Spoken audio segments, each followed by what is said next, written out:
Shalom. Welcome to Hayom. I'm Rabbi Arnold Rachlis. Hayom is a program of contemporary events, issues, and personalities in the Jewish community. You know, we're inundated with news about the Middle East, and we're always talking about Prime Minister Begin or President Mubarak.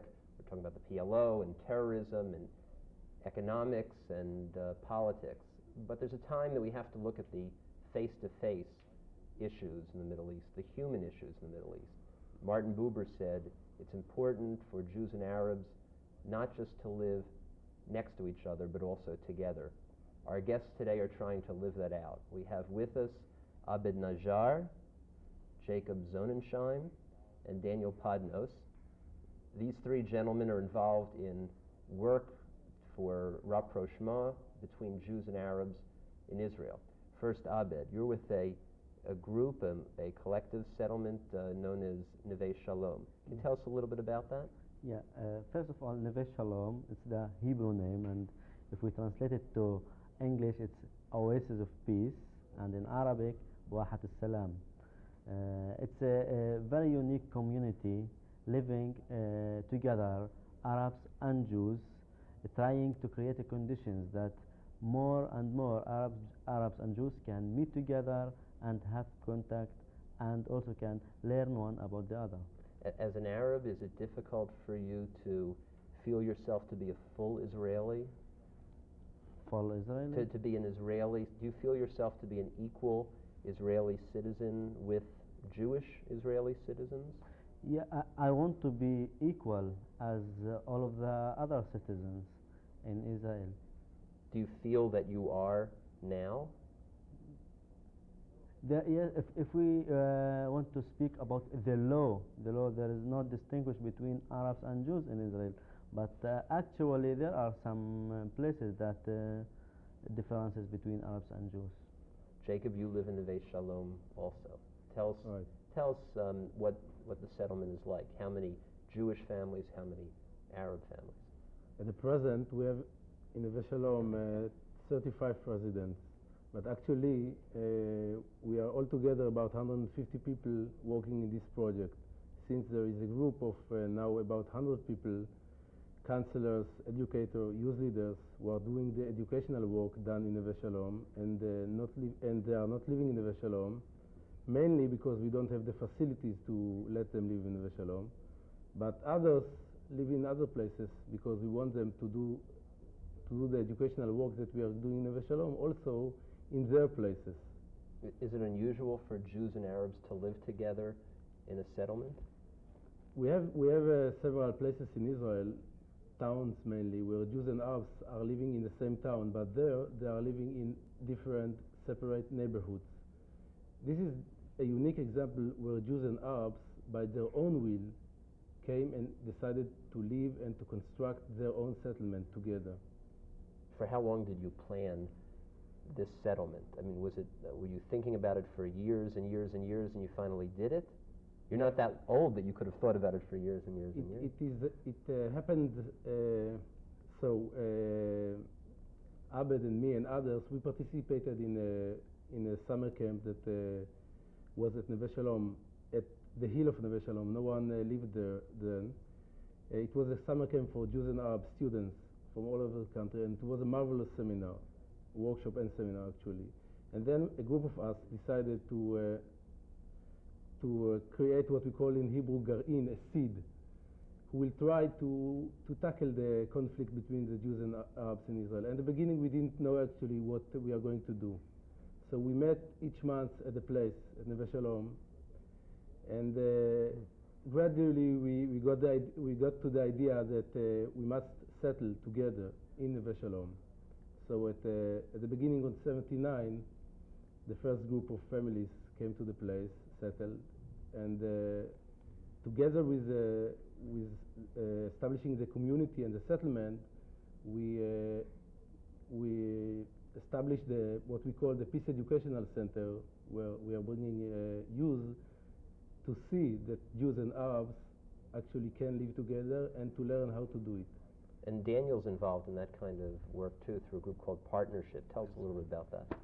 Well, while they were in the summer camp on the hill of Neve Shalom, another independent organization was being formed called Partnership, which did not have a specific area to form a settlement, but had very similar goals and philosophy about Arabs and Jews working together and living together, defining common interests, building mutual trust,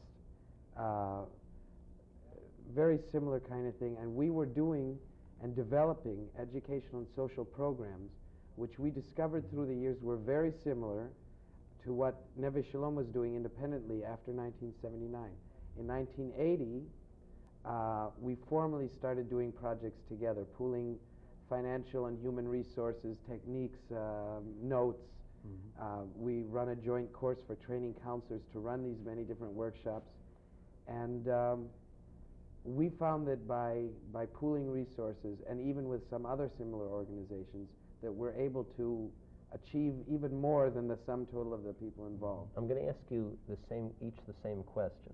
What is it in your backgrounds, an American Jew, an Israeli Arab, that brought you to feel that these are important issues to deal with? I mean, this is unusual for other types of people who are like you to care so much about peace between Jews and Arabs. It's a wonderful thing, but unusual.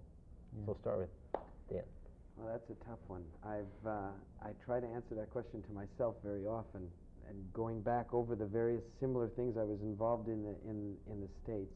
I know that when I lived in California, I was concerned with minorities, and it wasn't the same thing. When I came to Israel, my chief concern was about the discrimination between different kinds of Jews, the Ashkenazi and the Jews from Oriental or Arab-speaking countries. It was only later when I saw what I felt to be and feel to be discrimination and the democracy really not working. I think it was my own background as an American Jew. I can still remember my father always reminding me that I was a Jew and an American, and don't let anybody tell you otherwise. I was from a small town, a small Christian town. And here, suddenly, for the first time in my life, I was in the majority, and I saw the other side, who was really not able to hold up his head in the same way that I did here in Michigan years ago. I could not swallow that. I couldn't. And I was complaining and complaining. And then comes along this organization, Partnership or Never Shalom, that's saying you don't have to just complain and gripe and blame and find fault. You can do something about it. I found it real hard to believe, but within a few months I found out it was true. And then that's the story. Jacob, same question. What is it in your background? Do you have a dati background, a religious background, or a... No, I came from a secular house, and I don't know if I can point a certain several things in my background that lead me to perhaps in the contrary. You know, I was brought up in Haifa, and until I went to the Technion, the Technical University, I didn't meet actually any Arab. Although in Haifa you've got Jews and Arabs living in the same town, and this is, by the way, a very typical situation in Israel. So it is not something in my background. I gradually realized through working with kids, with youth in Haifa, in the educational department, mainly the work of my wife, I gradually got interested in this problem of the relations of Arabs and Jews. And it was not, one incident or something like that that told me, okay, you must do it. Very gradually, at the beginning, doing very little, and now doing a lot. And now I'm sure that this is the most important problem that we have in the state of Israel.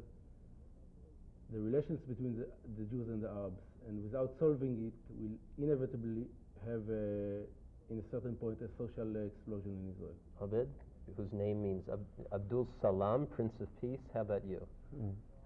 Yes, I born for a very religious Muslim family in a village in Galilee, and I didn't meet the Jewish community until I came to the university. I saw them also as soldiers with guns, or just people passing the street there. And when I came to the university, the Hebrew university, it was so difficult for me to enter the Jewish society. It was more easy to have a contact with students coming from abroad, Jewish students from the United States or from other states, and because these difficulties, I started to work to change the situation, and I had some stereotype for me about the Jews, and I found also the Jews, they have a lot of stereotypes about the Arabs. And what are some of those stereotypes that Arabs have about Jews? Arabs have about Jews that all of them the same. All of them, they don't like us, they want to throw us, and all of the Jews, they are, love the money, and he can do whatever he can because to earn money or these things. And yes, this is the most common thing that Jacob, what are stereotypes that Israeli Jews have there about are a lot, Arabs? but I'll tell you about one that I think in the past I shared, and this is the stereotype that most of the Arabs in Israel are very extreme nationalistic, and they actually want to get rid out of the Jews from what they call Palestine. And of course it is not true, but I think that until I met the Arabs at during Neve Shalom, and before I thought this was the picture that I had about Arabs. You brought some slides with you from Neve Shalom, and we're going to see them now, and I hope you'll talk about them as we see them on the monitor. They're coming up in a second, I hope. Okay. Yeah. Okay. While we're okay, here they go. Here's the first one. Yeah, this is a picture from our educational center.